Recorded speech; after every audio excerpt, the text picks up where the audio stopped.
From the catastrophic Texas factory explosion that obliterated an entire neighborhood, oh my Lord! to the largest non-nuclear blast in recent history.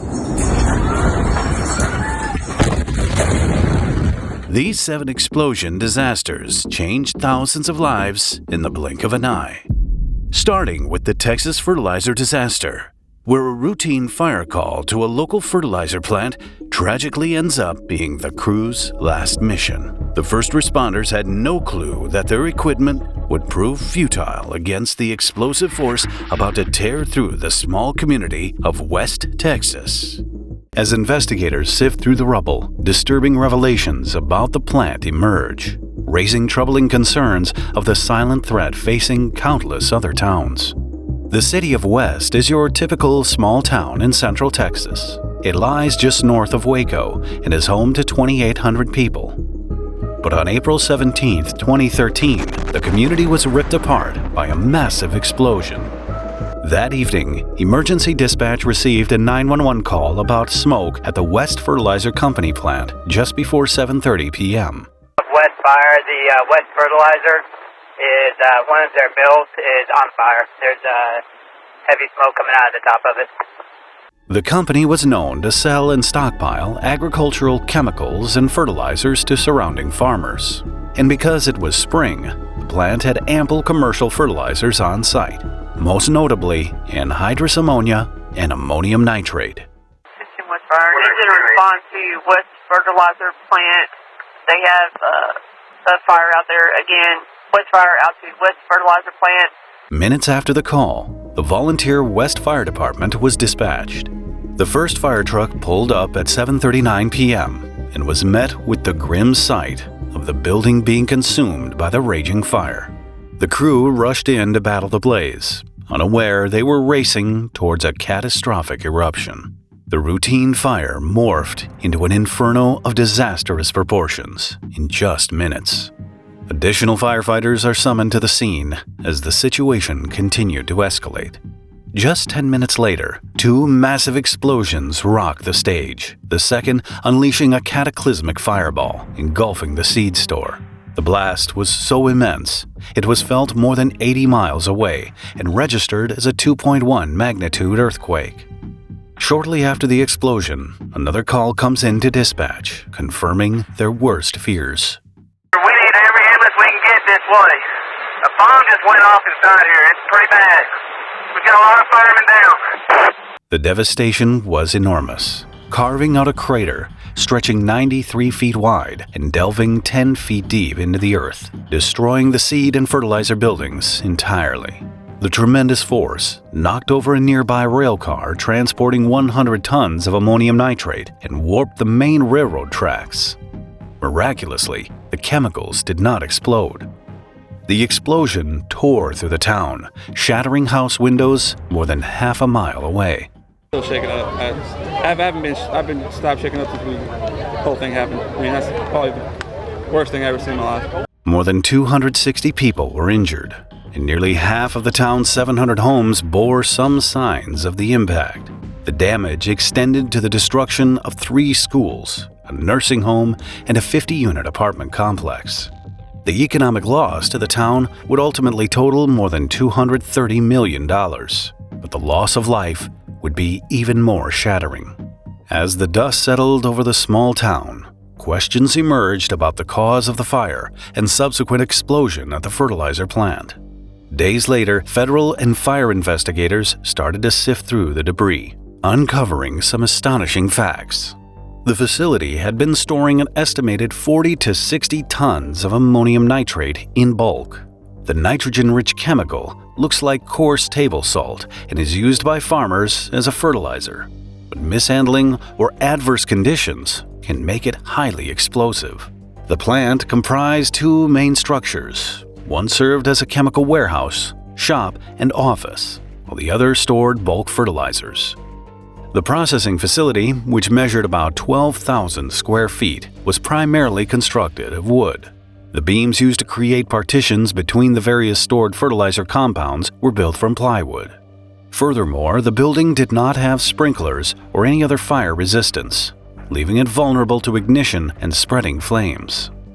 After an extensive, month-long, $1 million investigation, the exact cause of the explosion remained unknown.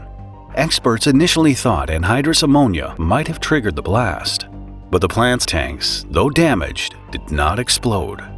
It was, however, clear that the fire started in the seed room, right next to a storage bin holding 150 tons of ammonium nitrate. During the incident, about 28 to 34 tons of this chemical exploded, generating a force equivalent to detonating 15,000 to 20,000 pounds of dynamite. Dad, you okay? I can't hear. Come here. I can't hear. Get out of here. Please get out of here. Oh my God. But how could this happen when the facility was regulated by no more than 7 state and federal bodies, including DHS, EPA, OSHA, the U.S. Department of Transportation, the Texas Department of State Health Services, the Texas Commission on Environmental Quality, and the Office of the Texas State Chemist? Gross federal understaffing and bureaucracy seemed to have failed the people of West Texas, as regulatory agencies hadn't inspected the facility for several years. According to records, the EPA had last visited the plant in 2007 due to an odor complaint. OSHA, responsible for workplace safety, hadn't seen the site in 28 years, even though it stored potentially dangerous chemicals. During the last visit in 1985, OSHA found one serious violation, resulting in a mere $30 fine. In 2011, the West Fertilizer reassured the EPA in an emergency planning report that their storage tanks posed no significant fire or explosion risk. This was indeed evident. The tanks remained unscathed despite the blaze and explosion at the site. Then, in late 2012, the company's EPA filing indicated they were storing a stockpile of 270 tons of ammonium nitrate on site. That's 1,350 times more than what is typically considered safe. Shockingly, Homeland Security told investigators the plant had seemingly failed to disclose its explosive inventory. This is despite legal mandates that they be informed when more than 1 ton of ammonium nitrate is on a premises. The industry's fragmented regulatory framework clearly created several challenges in achieving comprehensive oversight. Investigators found that the fertilizer plant was a ticking time bomb, an accident waiting to happen. The company had no available pre-incident plan, and no effective emergency response was in place. While the fire department was familiar with the chemicals regularly kept at West Fertilizer, they had never undergone formal training to prepare for a fire or chemical emergency specific to that plant. Based on the Chemical Safety Board's report, West Fertilizer Company was fined $118,300 for violating several rules regarding handling hazardous materials. 3 years after the initial investigation, the ATF ruled that the cause of the fire was a criminal act and offered a reward up to $50,000 to help find those responsible. Meanwhile, safety experts argue that inspections and penalties don't address a core issue: the proximity of residential and public spaces to the plant. Despite the potential hazards, zoning restrictions did not limit residential or commercial occupancies from encroaching on the facility. As a result, a park was located within 150 feet, an apartment complex at 370 feet, West Intermediate School just over 200 feet, and the local high school at about 500 feet from the plant. According to fertilizer industry officials, the risk of another incident like the one in West isn't just a concern in Texas. The agency discovered 1,351 facilities in the U.S. storing ammonium nitrate. Many communities became aware of how close these are to homes and schools. But could there have been more nefarious elements at play in West? The West Fertilizer plant had reportedly faced repeated theft attempts over the years, with 11 reported burglaries in the last 12 years leading up to the disaster. Intruders often tampered with anhydrous ammonia tanks, an ingredient used in converting morphine into heroin. Similar thefts were a problem in rural America. The tanks were often poorly guarded. Some people believe a break-in on the day of the disaster could have led to an ammonia leakage, causing the subsequent fire that led to the explosion. But to date, investigators could not find any witnesses to support this theory. After the disaster, the West Fertilizer Company, owned by Adair Grain, filed for bankruptcy. The facility was insured for just $1 million. In the aftermath of the explosion, lawsuits quickly started piling up. Plaintiffs sought compensation for property damage, injuries, and a loss of family from the explosion. Their legal claims argued that ammonium nitrate was inherently dangerous and was sold unthinkingly without sufficient warnings. Most of these cases have been settled confidentially out of court. The city received a $10.44 million settlement with defendants for infrastructural damages not covered by insurance or grants from federal agencies. To date, the EPA has still not included it on the list of chemicals requiring increased monitoring, and OSHA has not made it mandatory to have non-flammable storage bins and fire sprinkler systems. With such a volatile inventory left unchecked across more than 24 installations in Texas, it's not a question of if, but only when, a facility will explode again. The violent blast claimed the lives of 15 people, 12 of whom were first responders to the blaze, while 3 civilians also perished. But even if safety regulations are followed, the Netherlands' Enschede explosion showed how deadly a perfectly safe facility can be. On a sunny Sunday afternoon in May of 2000, the residents of Enskede's Roombeek neighborhood are gathered in the streets, wondering where the cloud of black smoke is coming from. Little do they know that a fireworks company was allowed to operate mere feet from their doorsteps. Out of sheer curiosity, the entire neighborhood goes out and clogs the street. Suddenly, Roombeek looks like a festival is going on. The smoke coming from the factory yard also catches the attention of local firefighters. The immediate response crew arrive at the scene in minutes, but are blocked from approaching the factory by hundreds of onlookers. The crowd is deaf to their pleas to clear the way, as everyone wants to be in the first lines to see the show. The police have to intervene and push the people away from the scene. As soon as the path is clear, the firefighters waste no time rushing straight into the smoking factory yard. Danny DeVries, a young cameraman from the neighborhood, is here to capture the event. Having both the street and the smoke rising from above the rooftops in his frame, he finds himself in an ideal position. A burst of fireworks into the sky, followed by an explosion, suddenly breaks the generally joyful atmosphere on the streets. Suddenly, everyone is awake and alert. Whatever is inside that factory is dangerous and might threaten their lives. While the sound of whistling fireworks crackles through the air and small rockets fly all over the place, the crowd flees from the scene. DeVries stands calmly and records it all. Then, out of the blue, a powerful explosion knocks him off his feet.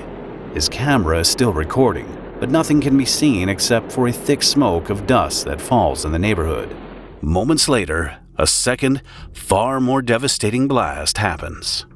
This final explosion is so powerful that witnesses described it as simply stopping everything in one blinding flash of light. Instantly, the streets of Roombeek turned into scenes akin to a disaster movie. The level of destruction caused by the explosion indicates the factory was not an ordinary one. The center of the explosion is the SE Fireworks factory, one of the leading fireworks suppliers to major festivities in the Netherlands. The Roombeek compound was established in 1976, when the area was already an urbanized zone. The original facility comprised of a workshop and 13 storage cells designed to accommodate 18 tons of fireworks. In 1996, factory owners increased the storage capacity to 105 tons, and 2 years later to 159 tons. At the time of the disaster, the SE Fireworks storage capacities comprised of 13 bunkers within the central compound that were built of reinforced concrete, 16 steel containers, 7 light concrete boxes, and 2 large hangars. Obviously, the factory accommodated quite a large amount of explosive material, which was not unusual considering the company's high turnover. The problem was that it was just a few yards away from a residential area. On May 13, 2000, at 3:03 p.m., a local fire station received a call for intervention in the Roombeek neighborhood. A fire had broken out in the fireworks factory, and neither neighbors reporting the fire nor the firefighters knew what kind of factory it was. When they arrived at the scene at 3:08 p.m., firefighters noted the ignition of pyrotechnic material that likely caused the fire. With those sorts of fires being hazardous, the fire brigade called for reinforcements. They knew it would be a tough job to keep the fire under control. Luckily, since it was a Saturday, there were no employees inside the factory. The firefighters located several ignition spots within the main workshop. The fire had quickly spread through and out of the central compound, reaching facades and the roof of nearby hangars. At 3:28 p.m., the fire reached steel containers, starting with the one designated E2. 6 minutes after it was set ablaze, container E2 exploded, sending many of the fireworks into the air, which onlookers witnessed from outside.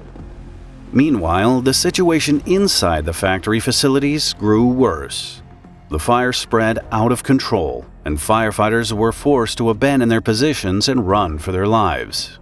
Inside the yard was also local photographer Marcel van Nieuwenhoven, who was trying to get a close-up shot from the fire. From container E2, the fire spread to concrete boxes, which began to explode in sequence. The explosion created a 280-foot diameter fireball and a pressure wave equivalent to the explosion of 1,700 pounds of TNT. The blast destroyed the doors on the other storage units, which were then caught by the raging fire, followed by a massive explosion of the entire lot. The epicenter was cell C11 within the central compound. The force of the blast was evaluated to be equivalent to the explosion of 4 to 5 tons of TNT. It created a huge fireball 440 feet in diameter. The explosion at the SE Fireworks went on to destroy the entire area around the factory, 100 acres in total. 400 houses were utterly demolished, with another 1,500 damaged. 15 streets were burned to ashes. Firefighters from nearby towns as well as from across the German border arrived at Enschede to help. Responders battled the blaze throughout the neighborhood the entire day. The fire also consumed the facilities of the nearby Grolsch brewery with an asbestos roof, releasing the harmful compounds into the air. Throughout the weekend, in apocalyptic scenes, rescue teams searched the debris for survivors. 23 people were found dead. Among them were 4 of the first firefighters to arrive at the scene.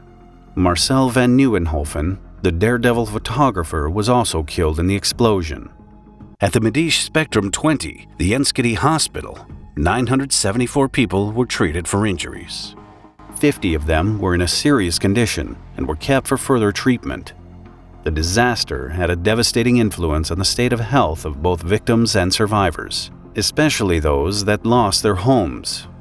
Many of them suffered from insomnia, anxiety, difficulty coping with day-to-day life, and a lack of self-confidence for a long time after the disaster.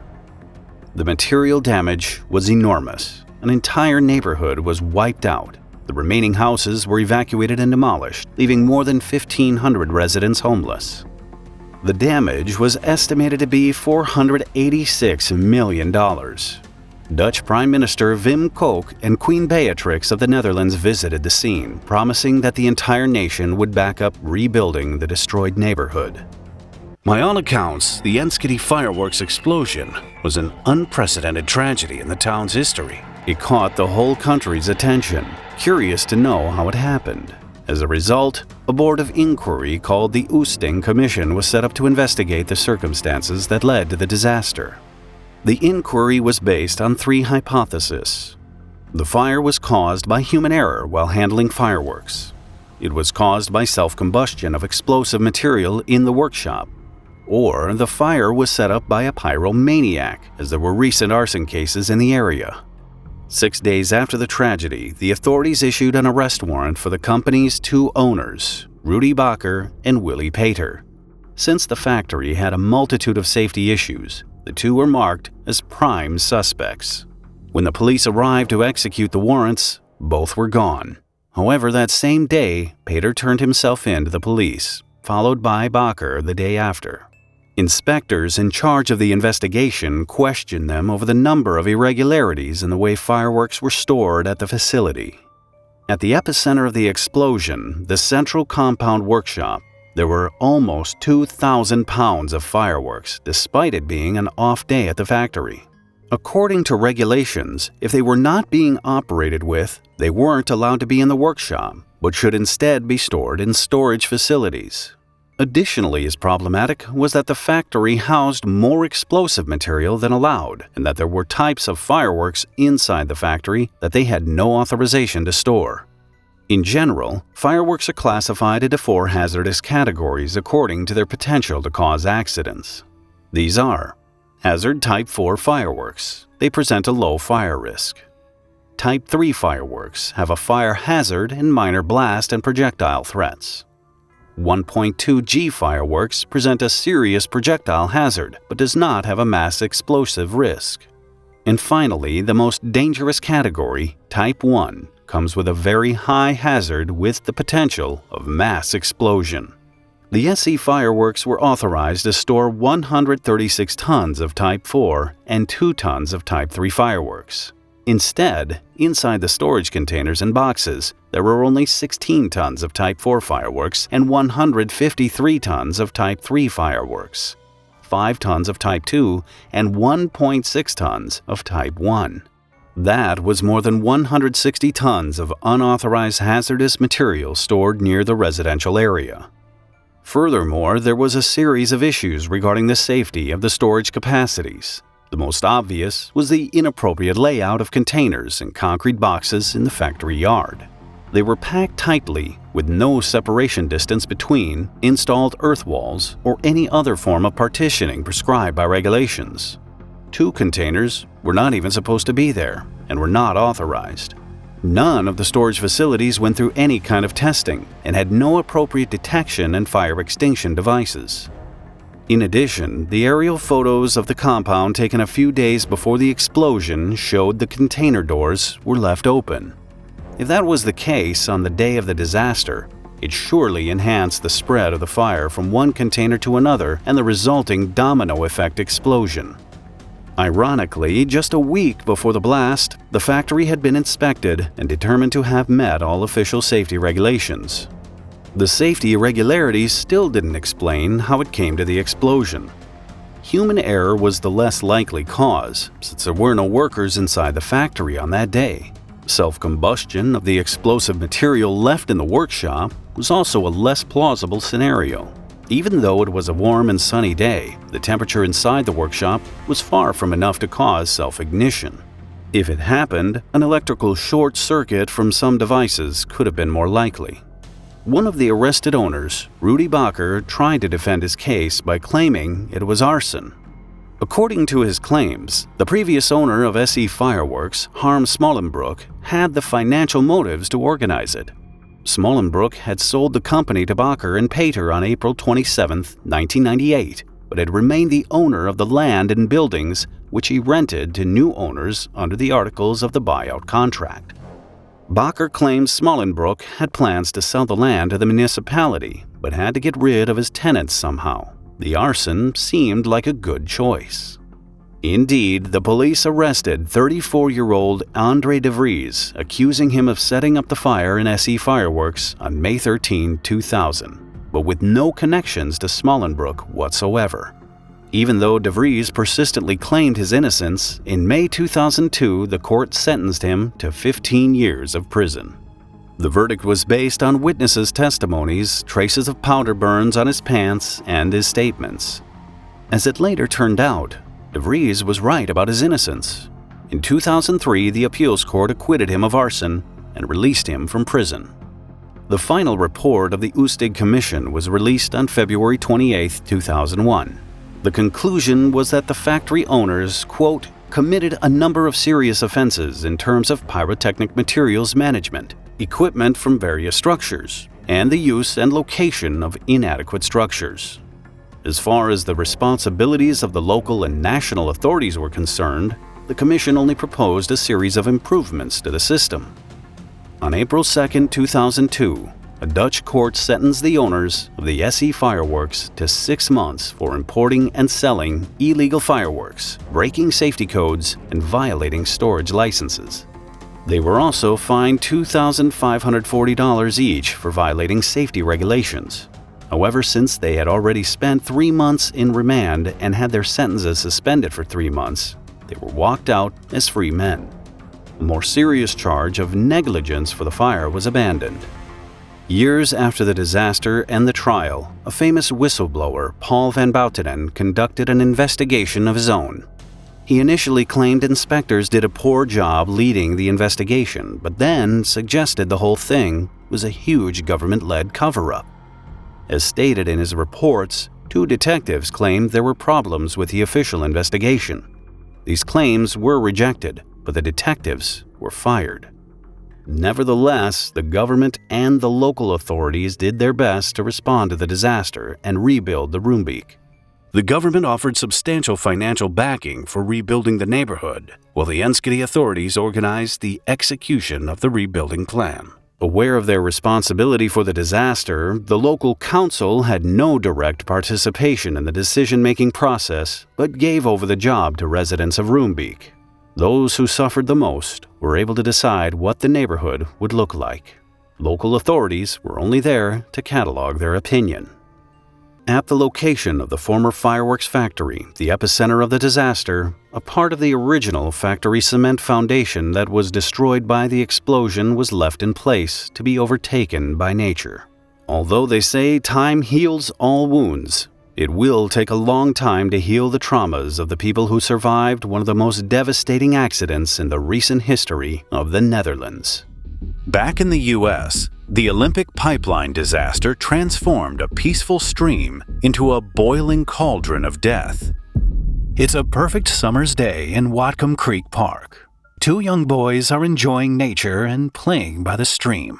However, in an instant, this town's peaceful existence erupts into a violent fireball, burning everything in its wake. But what or who triggered this vicious explosion? A steel pipeline, managed by Olympic, stretches from refineries in northern Washington to Portland, Oregon. It is an essential artery for fuel transportation and is remotely controlled from Renton. Here, computers monitor the flow of fuel, check for problems, and control the pressure to avoid accidents. But beneath the surface, it harbors flaws that will soon lead to a catastrophe. June 10th starts out like any other day for staff at the control center. Then, around 3:15 in the afternoon, one of the system's operators notices an error in the computer logs monitoring valves and gasoline flow in the pipeline. This was the first sign that something was wrong. But after double-checking, they believe everything is fine. While fuel is being delivered from the Cherry Point pumping station to the Tosco facility, controllers begin to reroute it to a terminal on Harbor Island in Seattle, a routine task that should be uneventful.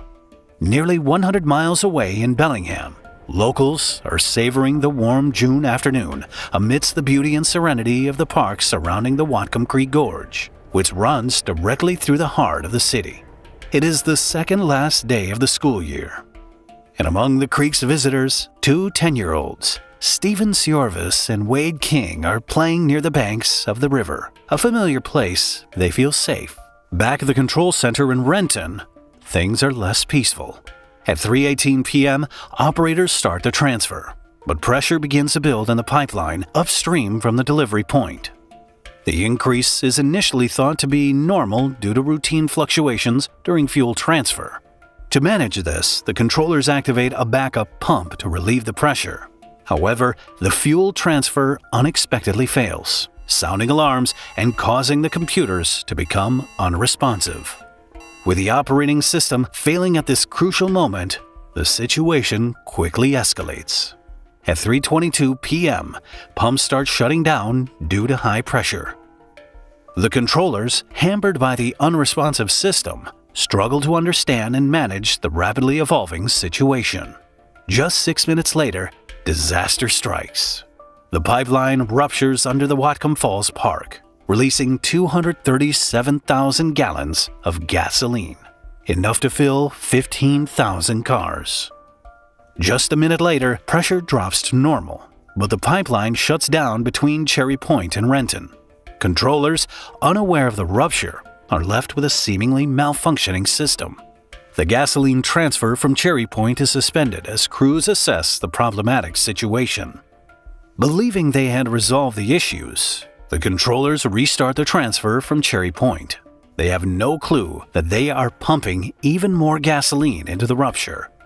For the next 40 minutes, gasoline spews into the creek, creating an increasingly dangerous situation. Before a recent high school graduate leaves for the creek, he writes his parents a note to tell them where he will be. Liam Wood is fly fishing at his favorite spot, not far from the two young boys. It will be the last note he ever writes. With each passing minute, the danger grows, invisible to those who can prevent it. Nearly an hour after the rupture, the leak detection software finally sounds an alarm, alerting controllers to the serious problem. As instructions are given to start another pump, a company employee calls 911 from the bridge that crosses the creek, reporting gasoline fumes. Only then does the control room in Renton become aware of the rupture in the line. 911, yes, I'd like to report an explosion, a big smoke. The next few minutes see a flurry of activity. Pipeline controllers begin closing valves to isolate the rupture. A minute later, police and fire crews start closing roads around the creek and calling in a hazardous materials team to investigate. The gasoline continues to flow from the rupture site near the water treatment plant, spreading downstream and saturating the water. The creek's clear water turns milky white, contaminated by the toxic fuel. Vapors begin to rise from the water, creating a heavy, choking fume that hangs over the creek and surrounding area. Couldn't believe what I was seeing. I mean, it was literally just free-flowing gasoline, and the vapors went as high as you could see. It just blurred the whole landscape behind the creek. Unaware of the danger approaching, Liam carries on fishing. The gasoline vapors, heavier than air, begin to settle into the lower areas of the park, including the canyon where Liam is. As the odors grow stronger, they overwhelm him. Trapped by the canyon walls, he can't escape the suffocating fumes. Liam loses consciousness, falls into the creek, and drowns. His body would only be identified in the early hours of the next morning. Around 2:30 in the morning, we heard steps on the porch, and, well, at first I thought it was him, and it was the police. So they told us that. The river has become hazardous as gasoline floats on the surface, creating an explosive layer that extends downstream. Almost 90 minutes after the rupture, the severity of the situation is becoming clear. A 911 dispatcher calls Olympic's emergency number to inquire about the leak's origin. They are told the company knows the situation and that the pipeline has been shut down. Soon after, radio stations start broadcasting emergency messages, urging people to stay away from the creek. Evacuations start for areas within 200 feet of the creek. The danger is imminent, but no one knows just how close they are to catastrophe. Pipeline controllers finally call 911 to report a possible release of product into Whatcom Creek. This would soon prove to be a terrible understatement. As gasoline continues to flow downstream, the slightest spark could trigger an inferno. Meanwhile, the two friends, Wade and Stephen, have found an old discarded cigarette lighter. Their curiosity gets the better of them, and they start playing with it. Unaware of the buildup of fumes and leaked gasoline around them, the boys flick it and it instantly sparks, igniting the vapors with a deafening boom. Instinctively, the two jump into the stream to try to save themselves, but are badly burnt. The explosion sends a massive fireball reaching an estimated 2,000 degrees Fahrenheit, roaring down the creek to Interstate 5, downtown. The river of fire spreads rapidly, extending approximately 1.5 miles along the stream. The impact is felt across Bellingham. Flames engulf the creek, and a billowing black cloud of smoke rises 30,000 feet into the air. It's visible for miles. The two young boys are found by neighbors standing in shock and pain, their clothes burned away by the intense heat. By 6:30 p.m., firefighters have brought the major fires under control. The skyline starts clearing within the hour. Both boys were airlifted to a hospital in Seattle, but the prognosis wasn't looking good. As the flames subsided, the cause of the disaster was investigated. The NTSB found that the explosion wasn't just a one-off event, but a series of human errors, oversights, and systemic failures spanning several years. It all started in 1994 during upgrades to the city's water treatment plant, when contractors accidentally struck the nearby pipeline with heavy machinery. The dent seemed minor at the time, and because of poor inspections by Olympic, it went unnoticed. Fast forward to the late 90s, when the company did some inline inspections that should have caught the damage from the earlier excavation, but they botched the evaluation and decided not to dig up and check the damaged section. Just before the disaster, the company was launching a nearby facility, which only added to more problems. The valve that stops flow in the pipeline kept closing unexpectedly. This caused problems with pressure and operations. But even though it kept happening, they did nothing. Despite these obvious issues, they turned a blind eye until the rupture. And after counting all the losses, the total toll of the disaster was just devastating. The creek's ecosystem was decimated by a fire that burned 26 acres, charred the soil, and vaporized the water. All aquatic life downstream of the rupture site was killed, including more than 100,000 fish, about 3,000 birds and small mammals. Otters, beavers, and red-tailed hawks also died. The explosion destroyed Bellingham's water treatment plant and caused $58 million in damages to surrounding properties. Sadly, the boys didn't survive. Wade died in the early hours on the day after the disaster, and Stephen passed away shortly after. My son loved baseball, and I didn't want him to suffer. So I told him there's a baseball game going on in heaven, and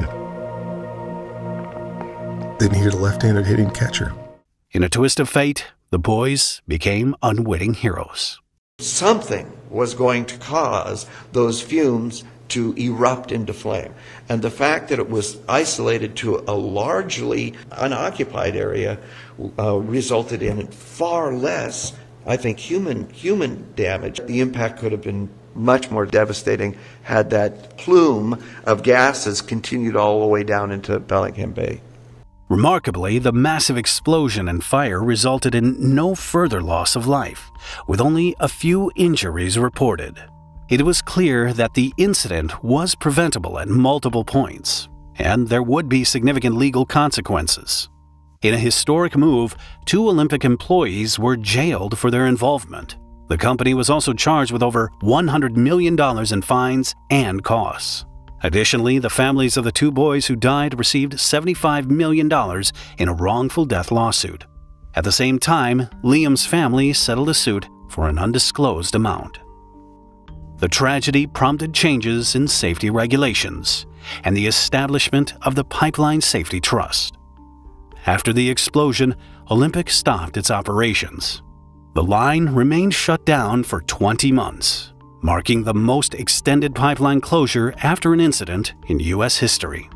But with over 300,000 miles of liquid fuel lines crisscrossing America and a legacy of corporate negligence and human error, the question isn't if such an incident will happen again, but when. The Olympic disaster showed negligence, but the Phillips explosion revealed an entire company gambling with the lives of the local community. One leaky valve ignited a chain reaction that unleashed an inferno at the Phillips chemical plant. It's October 23, 1989. Workers perform routine maintenance on Reactor 6 at the gigantic Houston Chemical Complex. It's not a complicated procedure, but it still calls for caution. The high-pressure reactor is filled with a cocktail of highly flammable material. There's no room for mistakes. Step by step, workers follow the maintenance procedure. Suddenly, a deafening hiss pierces the air as the reactor violently releases its entire content into the factory yard, engulfing everything in a cloud of combustible vapors. The workers know it takes only a tiny spark to blow everything up, so they start to run. 2 minutes later, a seismic center in Houston registers a mighty shake. Above the Pasadena compound, a large black plume of smoke rises in the air. It's a full-scale disaster caused by one wrong move. The chemical complex was located in the busy industrial area along the Buffalo Bayou. It was owned by the Phillips Petroleum Company and had several plants on site. All these, including Plant 5 where the accident occurred, were high-tech facilities with strict operating procedures and tight safety measures. At least, that's what the papers said. In contrast, reports suggested that the company was known for hiring subcontractors and less trained workers compared to their own employees. These workers made around 65% of what Phillips employees earned and didn't receive benefits like medical insurance or pensions. But it came with a price. On the day of the disaster, a group of workers was assigned to do maintenance on Reactor 6. The reactor produced high-density polyethylene, or HDPE, a material used to make plastic bottles and containers. The 150-foot-tall structure was called a loop reactor. Inside the reactor, a mix of chemicals, ethylene, isobutane, hydrogen, and hexene, was heated to 230 degrees Fahrenheit. These materials react with each other at a pressure of 600 psi and create HDPE particles. The particles settled down into 6 settling legs. These pipes move the HDPE to a tank for further processing. During the process, particles would gradually clog the settling legs, which had to be cleared manually. This was done without stopping the process inside the reactor. A specially designed valve was used to separate the pipes from the reactor. The unclogging procedure was not initiated until all 6 leggings were clogged, which happened on Sunday, October 21st, 2 days before the disaster. Employees began the cleaning operation as planned by closing the valve. Only after making sure the indicator read closed, they disconnected 2 air hoses that controlled the valve. Finally, they physically locked it in the closed position to make sure no reactor content flowed through the leggings during the cleaning. The next step was to open a second valve on the bottom of the legging and remove the plastic fluff. But the procedure was left to be finished the next week due to other work priorities. One could question whether the disaster could have been averted with a different task prioritization. It took a detailed investigation to discover what happened next on Monday, October 23rd. 99% of the reactor's content, about 85,000 pounds, was released into the atmosphere in a second. A dangerous cloud of highly flammable gas spread across the site. A warning signal sounded, and workers throughout the plant rushed to evacuate. Unfortunately, there was too little time. Within 2 minutes, the cloud reached an ignition source and exploded with a mighty force. The explosion shook the entire industrial park and showered it with large chunks of metal. Metal was flying in the air and it's blowing up. Could you feel the impact? Oh, it knocked me about 30 feet. And you just got up and started running? And started running. I jumped the fence and ran over the pasture there and just kept on running. The explosion at the Phillips plant was as powerful as 2.4 tons of TNT and registered 3.5 on the Richter scale. The initial blast set most of the plant on fire. Within 10 to 15 minutes, the flames reached 2 20,000-gallon isobutane storage tanks and caused another massive explosion. To make things even worse, another polyethylene reactor failed catastrophically 25 to 45 minutes after the first. As chaos ensued, there may have been up to 3 more blasts. The first to respond were members of the Phillips Company Fire Brigade, who were soon joined by the firefighters of the Channel Industries Mutual Aid Association. Immediately upon arrival, the men realized they had a challenging task ahead of them. Not only was the blaze raging beyond control, but the explosion also destroyed a large part of the firefighting water system. Firefighters had to use alternative sources like a cooling tower, a water main from a neighboring plant, settling ponds, and even the ship channel. Despite these efforts, the severe flames and massive fuel load were challenging for the responders. Finally, after a 10-hour struggle, a combined force of fire engines, Phillips foam trucks, and brigades from nearby plants and local departments subdued the fire. During this time, search and rescue operations were largely impractical. Only the following morning, Phillips employees entered the plant to determine if it was safe for the search and rescue teams to enter. Even though the blaze was contained, there was still a danger of further explosions and structural collapses. Among the first to enter the site were the Occupational Safety and Health Administration officers to collect and preserve evidence. Their investigation not only revealed a significant number of flaws within the plant, but also indicated that the plant's officials had prior knowledge of these issues. After a thorough examination, a potential sequence of events emerged. During the ongoing maintenance, the physical lockout device was taken off the top valve of settling leg number 4. When workers reattached the air hoses which regulate the valve, they unintentionally opened it, causing the reactor's contents to spill through the settling leg. The investigation revealed a significant flaw in the system design. The top valve's air supply and discharge hoses were identical. This similarly made it possible for a mix-up, allowing workers to connect them in reverse. While the indicator may have shown closed, the valve could have been actually open. The explosion and subsequent fire killed 22 plant workers, while another employee died later in the hospital. All of the victims were found within 250 feet of Reactor 6, where the gas leaked. A report to the president noted an additional 130 people were injured in the accident. 35 workers were hospitalized, of which 5 of them had life-threatening injuries. Over 100 personnel were unharmed after being cut off by the fire. They were rescued by the U.S. Coast Guard and Houston Fire Department boats. The Phillips Petroleum Company suffered property damage in the value of $715 million, or $1.73 billion in today's economy, and another $700 million in loss of income. In a final conclusion of the investigation, OSHA found a serious violation of well-established and well-understood procedures that have created the conditions that permitted the release and subsequent explosion. Simply put, Phillips intentionally overlooked their own safety procedures and standard industry practices. At the Pasadena plant, for example, the company had implemented a procedure that did not incorporate backup protection. Additionally, OSHA found that the actuator air mechanism could be connected at any time, even during a maintenance procedure, and that someone could have accidentally or deliberately opened the valves. In addition, Phillips was accused of inadequate separation between the buildings and the plant, which contributed to a large number of injured and killed workers who simply did not have enough room to perform an effective evacuation.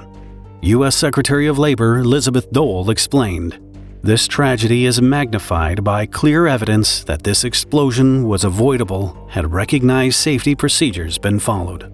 OSHA has uncovered internal Phillips documents that called for corrective action but were largely ignored. She also stressed the fact that Phillips, as well as other companies in the field, hire less skilled subcontractors to perform dangerous operations, and it came with deadly consequences. 2 months before the disaster, subcontractors opened some piping to a tank without isolating the line. As a result, flammable solvents vented into an adjacent area, where they ignited and burned 4 workers while killing 2. On another occasion that a plant operator witnessed, subcontractor workers proposed using reactor pressure to clean plugged valves, a procedure that could have led to a disaster of similar scale. In the end, OSHA accused Phillips Petroleum Company of 566 willful and 9 serious violations, proposing a total penalty of about $5.7 million. In response to the report, Phillips Petroleum Company agreed to pay a $4 million fine and to institute OSHA's proposed process safety management procedures at the company's facilities nationwide. As part of the deal, OSHA agreed to delete the willful characterization of the citations. OSHA's proposed safety management standards were published in the Code of Federal Regulations in 1992, almost 3 years after the disaster. These standards revolutionized the petrochemical industry's safe process design and operating practices. As a result, Phillips Houston Chemical Complex in Pasadena, like all other similar plants in the country, was able to become a safer workplace. Yet, in 1999, the plant was the site of another explosion and fire that took the lives of 2 contractors who were burned to death by 500-degree Fahrenheit molten plastic. One more explosion with a fatal outcome took place in the following year. After all the disasters that befell the company, the workers' safety seemed to have remained just a dead letter. Unlike the Texas explosion's obvious source, the Hutchinson explosions left an entire town guessing where the next deadly blast might strike. At 10:45 a.m., a typical morning shatters into pandemonium. A violent explosion tears through a downtown shop, its force so powerful that it destroys about half a block of businesses, shattering glass and debris on unsuspecting pedestrians. But this is only the beginning. Just moments later, a second blast erupts at Woody's appliance store, not far from the original explosion. Flames and fear spread across the small town, making everyone, including NASA, curious to solve the mystery of the explosion's cause. Hutchinson, Kansas, a town nestled along the Arkansas River, is known as Salt City due to its historic salt mines.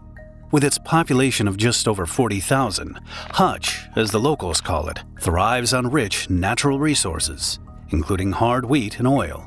But beneath its charm, danger lurks. January 17th is a typical day like any other. People go about their morning routines. Nothing is out of the ordinary until firefighters receive a call. There's been a devastating explosion downtown, the cause unknown. As they rush to the scene, they're greeted by scenes of destruction. Fires rage, debris scattered everywhere, and panicked people run for safety. Glass from the shattered shopfront windows spread as far as the eye can see. The last thing I remember was like a rumble, like thunder, and I looked up and the ceiling tiles were all falling down. Smoke and flames pour from the back of the decor shop building, darkening the sky with billowing clouds. Firefighters rush to the scene, swiftly setting up their ladders and spraying torrents of water onto the blaze. Initially, they believe a broken gas line is the cause of the fire and promptly shut off the supply. But the fire stubbornly rages on.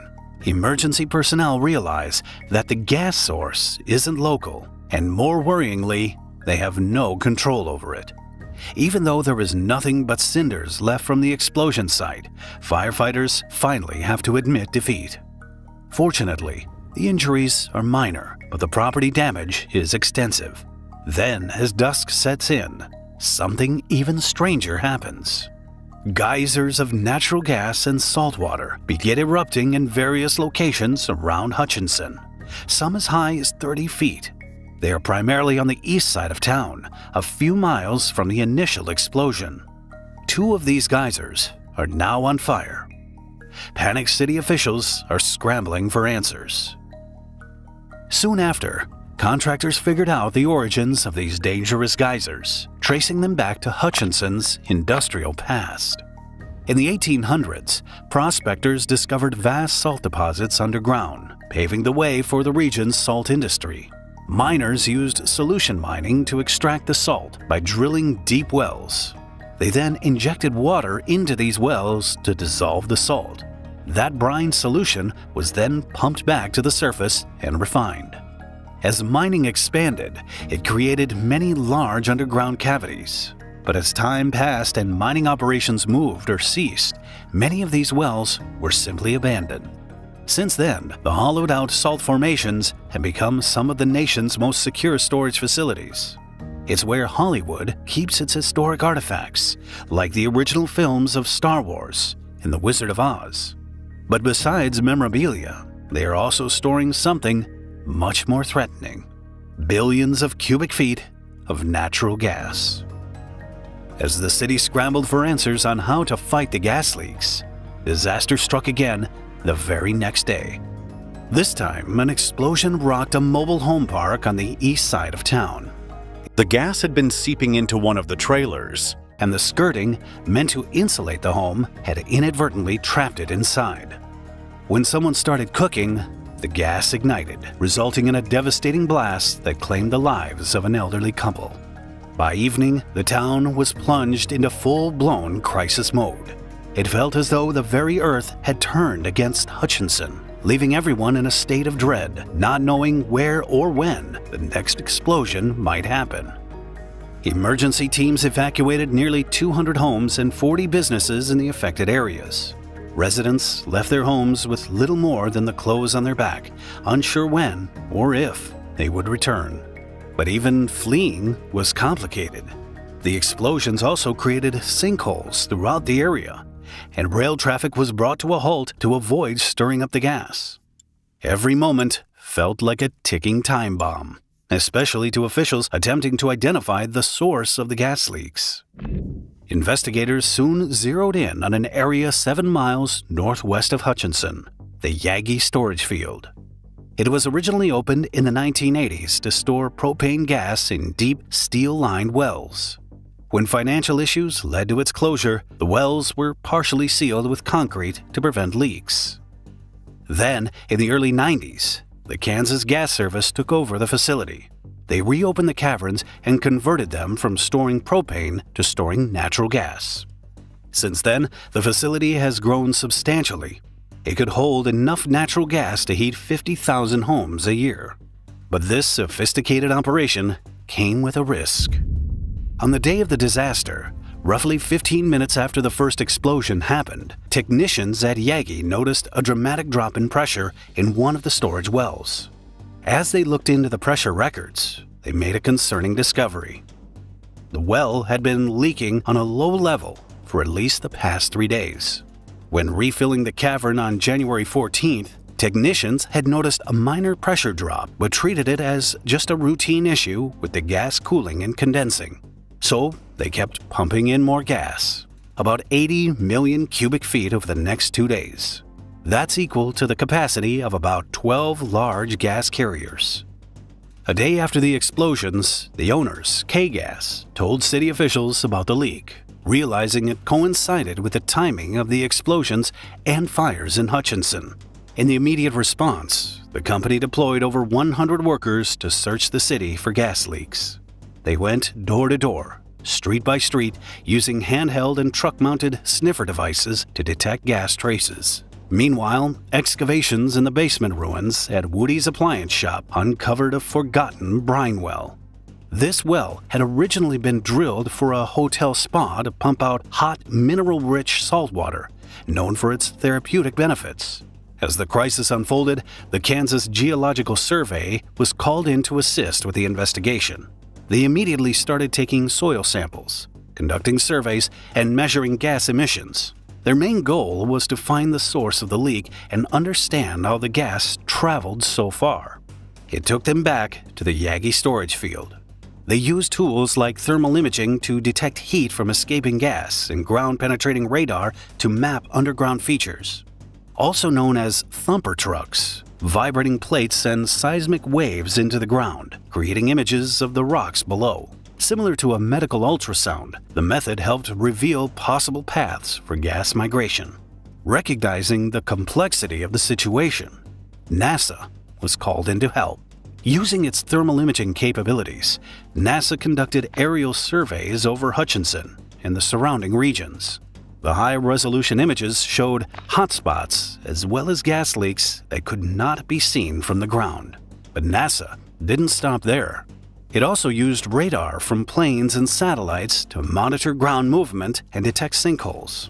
Sensors were also deployed to locate trace amounts of methane. The two agencies' findings were both enlightening and alarming. Gas was moving through underground layers, old salt mines, and wells. It was this network of pathways to the surface that made the leaks so hard to contain. The best solution was found to be vent wells to provide a controlled escape route for the gas.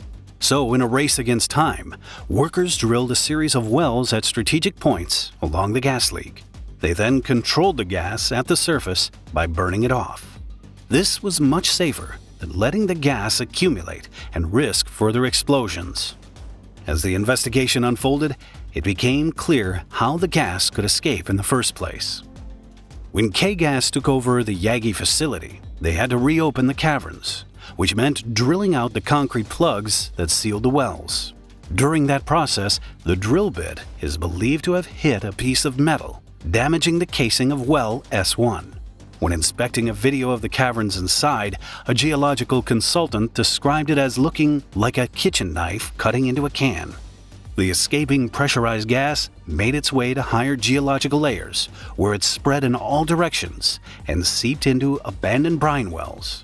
That would explain the saltwater gas geysers around the city.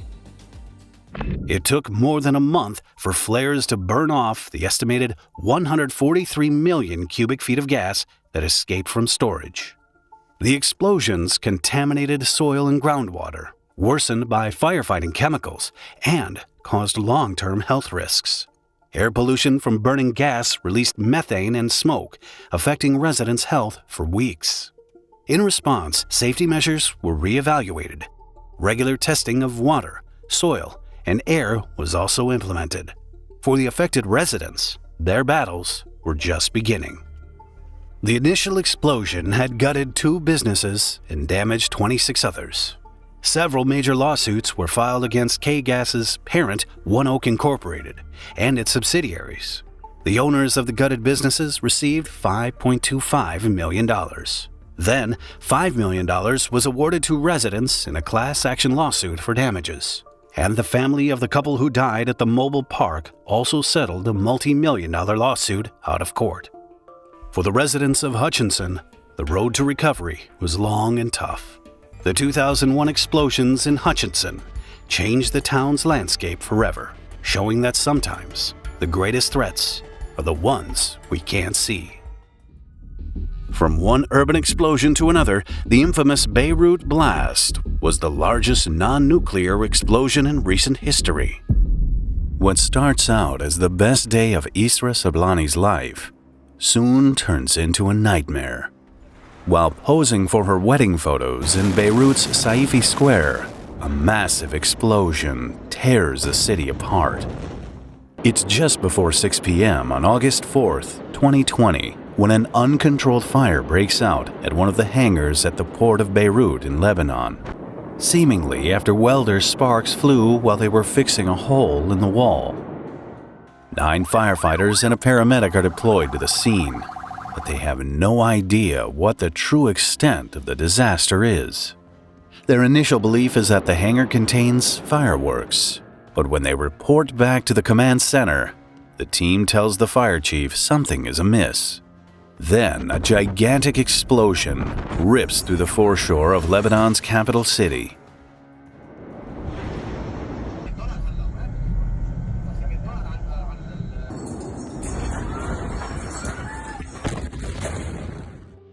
The blast killed 218 people and injured 7,000 more. Hundreds of thousands would be left homeless. Hangar 12 housed much more than just fireworks. It contained over 2,750 tons of highly explosive ammonium nitrate. At about 6:07 p.m., the warehouse fire started sending plumes of smoke and soot billowing from the roof of the building. Eyewitnesses say it was followed by a burst of light and showers of smaller sparks, which looked like fireworks. Less than a minute later, a massive blast erupted, setting off a bright ball of fire. A shockwave moving faster than the speed of sound tears through downtown Beirut. Footage on social media showed a white dome engulfing large parts of the city, basically water vapor forced out of the air by the shockwave. A red-brown haze of smoke and ash followed it.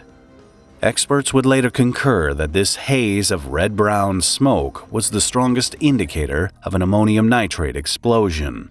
The shockwave blew out windows at the Beirut airport terminal about 5 miles from the port. The blast was so intense that it was heard as far afield as Cyprus, about 125 miles across the Mediterranean. Seismologists at the U.S. Geological Survey equated the force to that of a 3.3 magnitude earthquake. In fact, it was so powerful that a team from Sheffield University estimated that the blast was equal to 1,000 to 1,500 tons of TNT, roughly a tenth of the intensity of the nuclear bomb which ripped through Hiroshima. Structures at the epicenter, surrounding warehouses, and grain silos housing about 15,000 tons of grain were flattened. Several docked ships were blown out of the water and damaged by the explosion, including the 5-star Orient Queen. The 393-foot-long passenger cruiser capsized due to the force of the blast, killing 2 crew members. It also carved out a 460-foot-wide ground crater, which immediately filled with seawater, laying waste to Hangar 12 and most of the port's critical infrastructure. The cataclysmic explosion, with a radius of about 1.85 miles, is believed to be one of the largest non-nuclear blasts recorded to date. The streets of Beirut were visibly shrouded in carnage. Entire building blocks in nearby neighborhoods and business districts in the city's north were leveled, including in the nightclub district. Uprooted trees, overturned vehicles, collapsed roofs, and metal structures lay buckled and twisted in the wake of the explosion. The powerful blast resulted in the electricity supply being knocked out, which dealt another devastating blow to rescue efforts. According to reports, the devastation was so severe that military bulldozers were used to clear roads for firefighters and ambulances. But hospitals were desperately overwhelmed by the blast and had to turn away injured people due to the sheer number of wounded. According to the World Health Organization, several hospitals were destroyed by the explosion, and at least 20 other healthcare facilities were severely damaged. Most injured people were treated for secondary trauma to the upper extremities due to shattered glass. St. George Hospital, located less than a mile from the blast site, had also been destroyed, but was still treating people on the ruined pavement outside. Other damaged medical centers continued providing care to people in car parks by flashlight as the human toll of the explosion escalated. Even so, many more wounded had to be turned away due to capacity. The blast reportedly damaged more than 200,000 households. It's believed many of the displaced found shelter through aid agencies like the Lebanese Red Cross, the hospitality of fellow Lebanese, as well as friends and family. The state, however, has been widely criticized for being absent regarding relief initiatives for disaster victims. Protests broke out in the city days after the explosion, condemning the government's lack of response. The inferno blazed for more than 7 hours, enveloping the city with a thick black smoke. It filled the air with the smell of sulfur and burnt rubber, caused by massive amounts of nitrogen oxide released from the ammonium nitrate explosion. According to reports, the hangar was used to store jugs of oil, kerosene, and hydrochloric acid, 5 miles of fuse on wooden spools, and an estimated 15 tons of fireworks. The perfect storm just waiting to happen. Yet despite the highly flammable inventory, the warehouse had shoddy electrical works, no smoke alarm, and it was not even fitted with a sprinkler system. But Hangar 12 also housed a dangerous secret: 2,750 tons of ammonium nitrate, which had been haphazardly stored in bags since 2013. Ammonium nitrate is relatively cheap to purchase. It is commonly used in the agricultural sector as fertilizer and in the mining sector as explosives for quarrying. Several terror attacks have used the chemical, including Timothy McVeigh's 1995 Oklahoma City federal building bombing and the Irish Republican Army's 1990 London bombings. The question on everyone's mind was, why was so much ammonium nitrate stored so close to the residential suburbs of Beirut, where an estimated 10,000 people lived a mere mile from the warehouse? And who was to blame for the devastation? Well, it all started in 2013, when a ship owned by a Russian businessman made its way from Georgia to Mozambique, docking at the Beirut port after more than a month at sea. The Rosas merchant vessel was carrying 2,750 tons of ammonium nitrate on board when it docked in Beirut, reportedly due to technical problems. But the ship would never leave the port again. According to the vessel's former captain, the owner was experiencing financial difficulties and had hoped to pick up some cargo in Lebanon to make some extra money before headed to Mozambique. But the additional load carried too much weight, and the crew refused to take it on. This led to the ship being unseaworthy and impounded for unpaid port duties. The owner abandoned the crew without paying their salaries or the port duties. The vessel and its 4 crew members were forced to remain on board for 11 months because of immigration restrictions. They were eventually released on compassionate grounds in 2014. The explosive cargo was confiscated and transferred to Hangar 12, where it remained until that fateful day in August 2020. In the more than 6 years that the highly combustible cargo lay dormant and unsecured in Hangar 12, a flurry of emails was sent by concerned port authorities to government officials, but nothing was done. The first batch of emails was sent sometime in 2014 after the ammonium nitrate was first offloaded.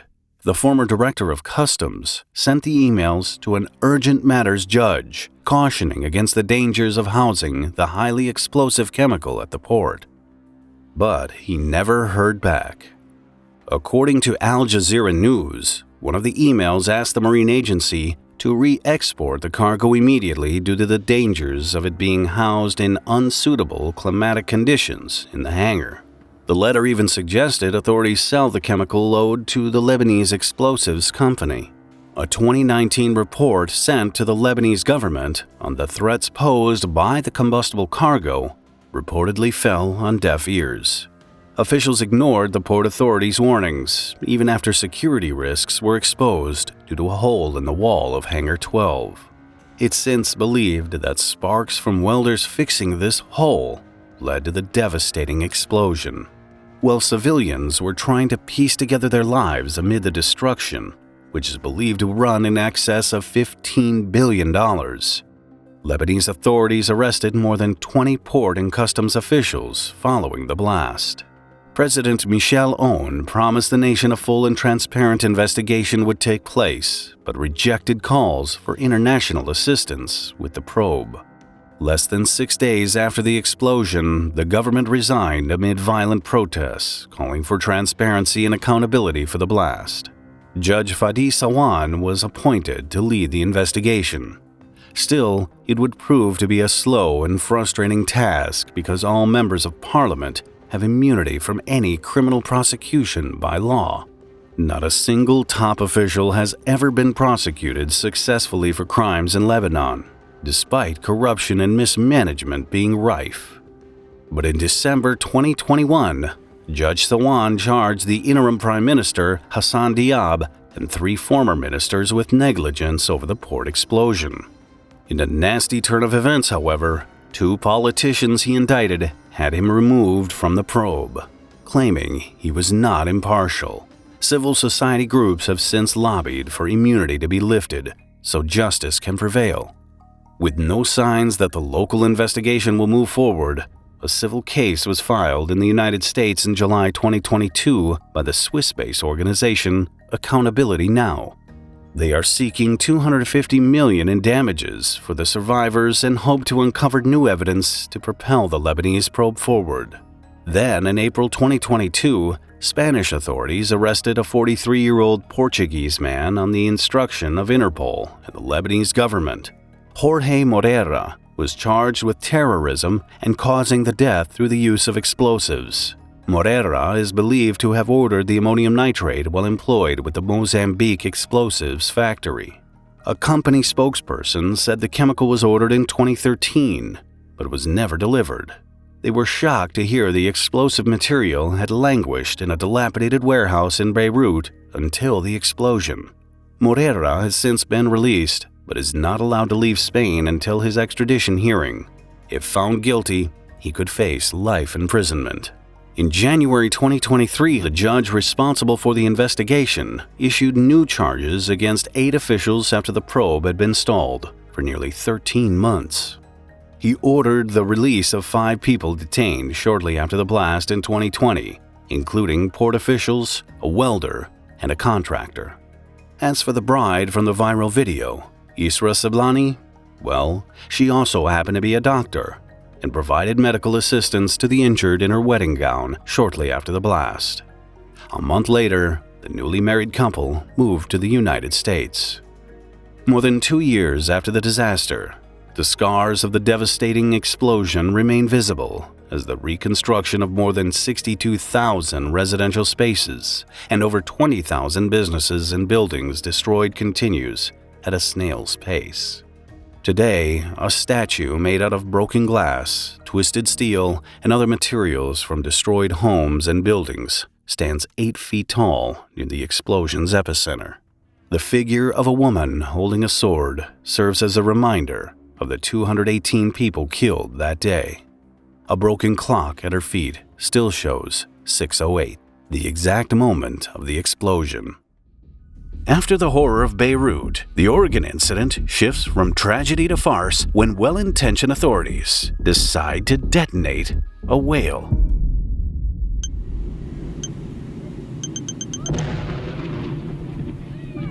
Why would you blow up a whale? In 1970, the sleepy town of Florence, Oregon, witnessed one of the most bizarre news spectacles ever recorded: the infamous exploding whale incident. The story unfolds on November 9th when a giant lifeless whale washed up on Florence Beach, approximately a mile from the South Jetty. With a weight of 8 tons and a length of 45 feet, it was as large as a typical school bus. The behemoth of a carcass had been lying on its side, languishing under the sun's heat for days. And as the putrid stench of decay filled the air, it was clear drastic action was needed quickly. The Oregon Department of Transportation had jurisdiction over the state's beaches back then, so it was up to them to figure out how to remove this monstrosity. And since whale beachings were an extremely rare occurrence on the Oregon coastline, no one could really remember how the last beaching, reportedly back in 1910, was taken care of. Burying the whale was considered, but authorities were concerned the ocean tides would eventually uncover it. Another option was cutting up the carcass for removal, but it came with logistical and nauseating challenges, like finding brave volunteers and specialized equipment. And allowing the whale to decompose naturally was a slow process, with potential health hazards and lingering foul odors. With few options left, a daring plan emerged: to clear the beach of this rotting monstrosity by blowing it into smithereens. A decision that would ultimately result in a catastrophic comedy of errors. As the whale's stench permeated the coast, a crowd gathered, morbidly curious about the decaying leviathan.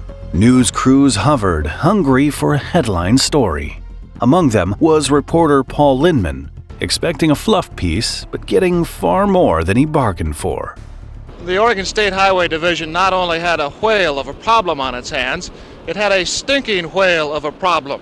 What to do with one 45-foot, 8-ton whale dead on arrival on the beach near Florence? The official in charge, Highway Department engineer George Thornton, told Lindman dynamite had solved plenty of problems in the past, and he had a strategy. Well, I'm confident that it'll work. The only thing is we're not sure just exactly how much explosives it'll take to disintegrate this thing, so the scavengers, seagulls, and crabs and whatnot can clean it up. After consulting with the U.S. Navy and munitions experts, authorities agreed it was worth a shot using half a ton of explosives. The excavation began as explosives experts meticulously placed 20 50-pound cases of dynamite around the whale. As the suspense built, the crowd was moved back a quarter of a mile to a safe distance. Thornton's strategy was to treat the whale like a boulder and blast the remains toward the ocean, where the tide could do its cleanup job. He assured doubters they would simply vaporize the carcass into manageable chunks for scavengers. Meanwhile, a passerby with explosives training stumbled on the scene while driving his newly purchased Oldsmobile. He warned the Highway Division that they needed fewer explosives to push the whale out to sea, or significantly more to obliterate it into tiny chewable whale nuggets. Despite his suggestions, the detonation proceeded as planned. What happened next was sheer pandemonium. The loud blast launched the whale's massive right side 150 feet into the air. Whale matter and sand erupted into the sky like an exploding volcano. Spectators on the dunes watched in awe as the mammal disintegrated. But humor quickly turned to panic when, instead of small bits, chunks of whale meat launched dangerously toward the spectators. Spectators shrieked and stampeded for cover as the monstrous slabs of seared flesh crashed around them. When the news crew realized they weren't far enough away, they also started running. And this stuff starts hitting the ground. Boom, boom, boom, boom, boom. And all of a sudden you realize, my God, I could be killed by whale blubber here. Worst of all was the wretched stench of vaporized innards, heaving stomachs in its wake. Or as news crews put it, the smell was horrible, but when they blew the thing open, it was twice as horrible. Among the chaos, one casualty stood out. A car parked 450 feet away was suddenly crushed under a lump of whale the size of a coffee table. Ironically, the brand new Oldsmobile belonged to the passerby who tried to warn the authorities. He could only watch in horror as his prized car was reduced to scrap metal. It was a neat car. I just got it from Dunham's, and it was a Regency. And like I say, the funny thing about their slogan was a whale of a deal. Within 2 days, the state of Oregon reimbursed the owner for the full retail value of his car. Amazingly, no one was injured. The aftermath called for further action. Thornton inspected the scene, finding pieces of whale strewn about and blubber powder sprinkled everywhere. Or, as newsman Linman put it, the blast blasted blubber beyond all believable bounds. The blast also carved a massive hole into the beach. A significant portion of the whale remained, which was eventually moved and buried with the help of a bulldozer. Smaller bits of blubber were collected and either discarded or covered in sand. The seagulls, initially expected to feast on the remains, were scared off by the explosion and remained wary of the area for some time. In the mid-1990s, engineer Thornton was contacted by Linman but declined to be interviewed on camera. He believed that the news coverage of the event had turned a successful operation into a disaster. When asked if he wanted to reveal what had gone wrong that day, Thornton responded tersely, suggesting that nothing had in fact gone wrong. For Linman, the segment he hesitated to produce became somewhat of a historical phenomenon. I was asked about it virtually every day of my life or commented about it. That was life, and there was definitely a time when I was sick of hearing about it, but I got over it. According to 2006 figures, the video has been watched over 350 million times over several platforms. The tale of the exploding whale was a cautionary one. In 1979, when 41 sperm whales beached themselves and died on a beach south of Florence, the possibility of blasting the carcasses to bits with dynamite was quickly passed over. Authorities burned and buried the carcasses instead. Oregon's current policy is to bury dead beached whales in the sand. In a display of collective humor, Florence residents christened their latest recreational area as the Exploding Whale Memorial Park, in tribute to the infamous event that took place more than 50 years ago. The exploding whale may have left a mess on the beach, but it also made a whale of a tale.